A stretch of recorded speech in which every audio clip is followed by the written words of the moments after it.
Il est 6h15, Alexandre Lemaire. L'édito de Laurent Tessier sur Europe 1. Bonjour Laurent. Bonjour Alexandre, bonjour Marion, bonjour à tous. Rédacteur en chef de Pascal Pro et vous entre 16h et 18h.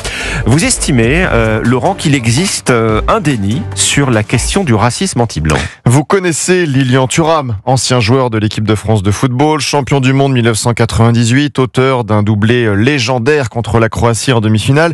Eh bien, l'ex-défenseur fait parler de lui ce matin sur un autre terrain. Il était l'invité de l'émission de l'INA ADN, 40 minutes d'interview, et Lilian Thuram a notamment été interrogé sur le racisme anti-blanc. Est-ce que le racisme anti-blanc, ça existe ? En fait, vous savez, ça dépend qui défend cette idée-là. C'est-à-dire que les racistes ont toujours défendu l'idée que les non-blancs n'aimaient pas les blancs. Lilian Thuram ne répond pas qu'il y a un racisme anti-blanc. On a l'impression quand il parle que c'est une invention, un prétexte. Il ne s'arrête pas là. Par exemple, en France, il y a beaucoup de gens qui vont dire oui, quand même, vous savez, certes, il y a quand même du racisme anti-blanc.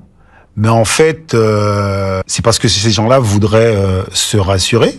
Et surtout, ils ne veulent pas être confrontés à leur propre racisme. On reprend. Donc pour Lilian Thuram, le racisme anti-blanc, ce sont des blancs qui ne veulent pas être confrontés à leur propre racisme. Vous avez l'exemple parfait du déni sur ce sujet, circuler et rien à voir, ça ne s'arrête pas là. L'une des hypocrisies, c'est intervenir et dire qu'il y a un racisme anti-blanc. C'est pour délégitimer le discours raciste. Le déni dans toute sa splendeur, vous en voulez encore ?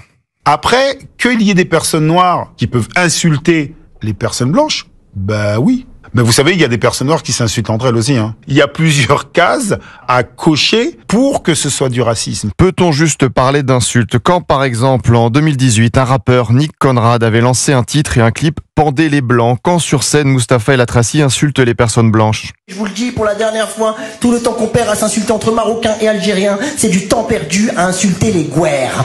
Libérez du temps pour les Gouères. Quand une boulangerie dans l'Oise était harcelée en ligne pour une erreur de commande d'un simple sandwich. Je suis désolée, mais les boulangeries de blanc, c'est toujours comme ça que ça se passe. Si j'avais été chez un rebeu, il m'aurait dit « Ah, excuse-moi ma sœur », il m'aurait donné un autre sandwich. Quand la porte-parole du gouvernement, Sophie Primas, nous racontait sur Europe 1 et CNews en mars ce qui était arrivé à sa fille. Il est arrivé par exemple à ma fille au lycée de se faire traiter de sale blanche. Et que dire du drame de Crépol, la mort de Thomas? Je me souviens des mots de la présidente de l'association des victimes sur Europe 1 au mois de mars. Ils sont venus tuer du blanc, ils l'ont dit. Que dire de la mort aux États-Unis de cette réfugiée ukrainienne Irina Zarutska, 23 ans, poignardée par un Afro-Américain dans un tramway? Cette phrase, je l'ai eue, cette blanche. Alors comment peut-on encore nier le racisme anti-blanc? Comment peut-on transformer des victimes en coupables? L'une des hypocrisies, c'est intervenir et dire qu'il y a un racisme anti-blanc pour délégitimer le discours raciste. Le déni est toujours d'actualité. Et vous en reparlez tout à l'heure sur Europe 1, Pascal Pro et vous, à partir de 16h, Laurent Tessier. À tout à l'heure. À tout à l'heure. Restez avec